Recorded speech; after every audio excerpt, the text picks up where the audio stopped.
Good morning, lovelies. ZoëTwoDots here with a sneaky little kind of like news update, some bumper edition news and video for you. I'm currently editing through my last Netherlands video, last day in the Netherlands, so awesome little adventure in Amsterdam. Shinies abounds. Also finishing up my Go Fest, like my second part to my Go Fest video. Sorry that it is super late, but better late than never, hey? Really fun one for sure. I'll also have my special trades video coming out this week too, and then this weekend, or sorry, this Friday, PvP in Sydney with Brandon Tunn and the squad there. Details in the description and also on Twitter if you want to come and be involved and get some PvP action. And then Saturday, Sunday, I'll be in Brisbane. Up in Queensland, I'll be at South Bank for Community Day, for Mudkip Community Day. So come out, South Bank, Com Day hours, raid, trade, all that good stuff. Catch some Mudkip. Again, more details will be on Twitter. I'll try to post them in the community tab on here as well, but be sure to follow on Twitter for just kind of like fast, up-to-date stuff. Thank you to all the new subscribers as well who have joined while I've been at GoFest and in the Netherlands and in Germany. I appreciate you guys. Thanks for being here, and if you are new, be sure to hit subscribe and hit the bell as well to stay up to date for all these videos that are coming out, and the GoFest adventures in Japan. The squad adventures in Japan are going to be spicy. They're always good fun, so definitely stick around for those too. But the tiny little bit of news we're going to get into today is from a tweet from Pokémon GO, or sorry, from Niantic support, highlighting two new features that are coming to Pokémon GO. They are currently rolling out as part of the new update. I don't have access to that update because I'm on iPhone. To everyone who keeps asking where my iPhone case is from as well, I'm sorry, it's from the Pokémon Center in Tokyo, so I don't think you can get it online. But yeah, I'm on iPhone, I don't have the APK. Some people do, which is great. They've been sharing like a lot of screen recordings and things like that.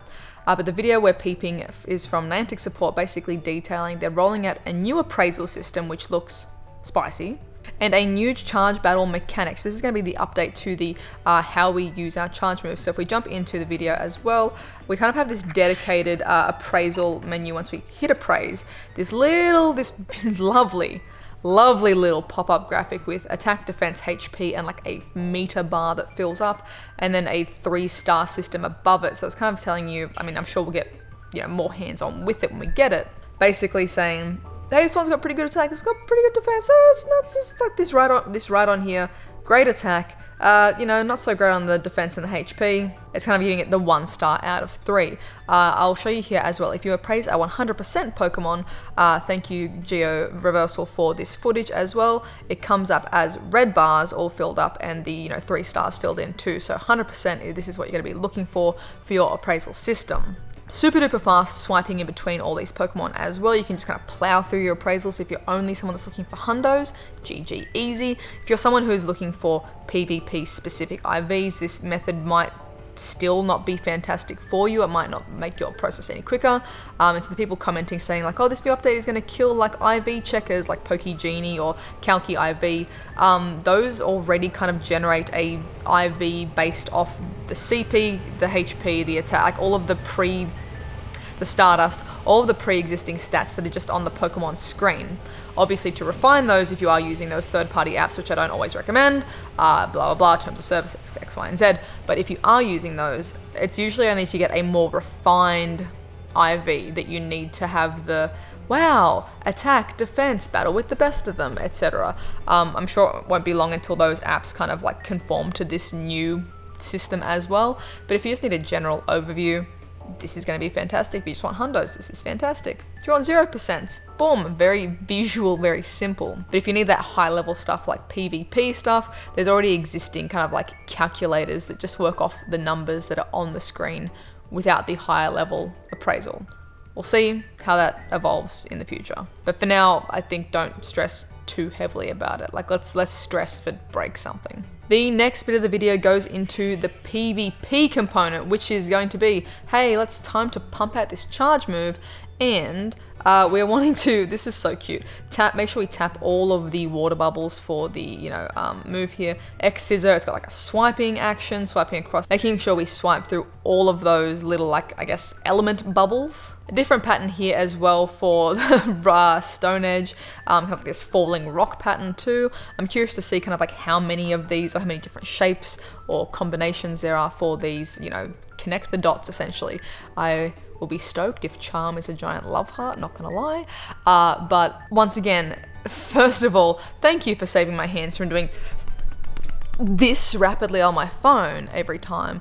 Second of all, this is a massive update for accessibility and accessibility issues and people that have physically not been able to play PvP due to accessibility. Perhaps someone with a hand disability, or someone doesn't have the physical dexterity to mash like absolute insanity or do this for however many minutes straight when you, every time you need to get a charge move off. Like, it's a bit intense for people that physically can't do that. So this is fantastic. A simple trace game is so much more accessible for the people who need this. So yay. And the secondary byproduct, us that have, you know, the motor skills to do that, secondary bonus is that we don't have to get RSI, or this rapid tapping is not going to give us a future accessibility issue.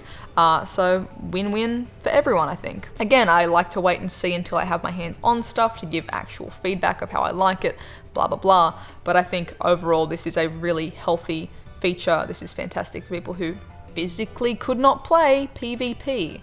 This is great that they can now compete, participate.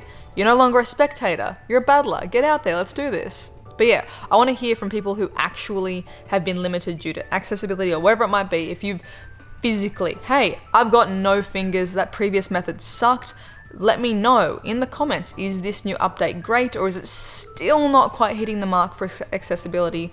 Let us know, because the more feedback we can provide, the better. So yeah, I want to hear from the actual target audience that this accessibility feature will impact. Is this good? Yes or no? I mean, again, it probably will depend once you get your hands on it too, but let me know. And fingers crossed it is having the desired effect that more people can physically play. It's less, you know, even for those who aren't physically limited, it's less frustrating as mashing your phone, just getting RSI in your fingies and your wrists and whatnot. So yeah, keen to see this roll out, keen to see the different combinations of like cute little traces. Again, I hope that it is fun and functional and everyone enjoys it. I suppose bundled in with the PvP update, they brought out the new switch method that kind of paused the game to switch. The PvP community, I didn't get the chance to try it out myself, but the PvP community was not keen on that change at all because it took away a giant element of like the strategy and when you like make that critical moment to swap out your Pokemon. And they reverted it. They reverted it back to the original swap method within, I'm going to say, maybe more than 24 hours, but less than 48 hours. So, hey, they listen. The community was like, nah, this doesn't work for us. And they were like, okay, cool, we'll roll that bad boy back and we'll keep working on some sort of option to, you know, not have your Pokemon take damage when they swap in or out. But clearly that this, you know, the meta and the community has formed around this switching being strategic. So, yeah.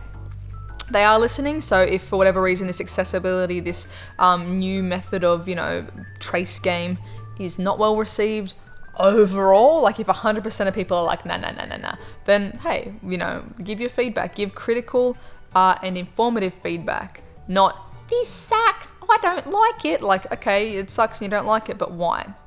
Why and how do we make it better? So, yeah. Let me know what you guys think about the updates for PvP with the new charge move system, and what do you think about the new appraisal system. Once again, I want to get my hands on it first before I give a full anything opinion on it, but overall, quality of life, looking pretty good. This is great. I love more updates like this. I'll happily take a month of like no events, but I know that doesn't work in a business structure where they need to make money for the game, but I would gladly take a month of events if it meant they could work on more quality of life stuff for the friends list, for evolving, for Stardust power-ups and things like that.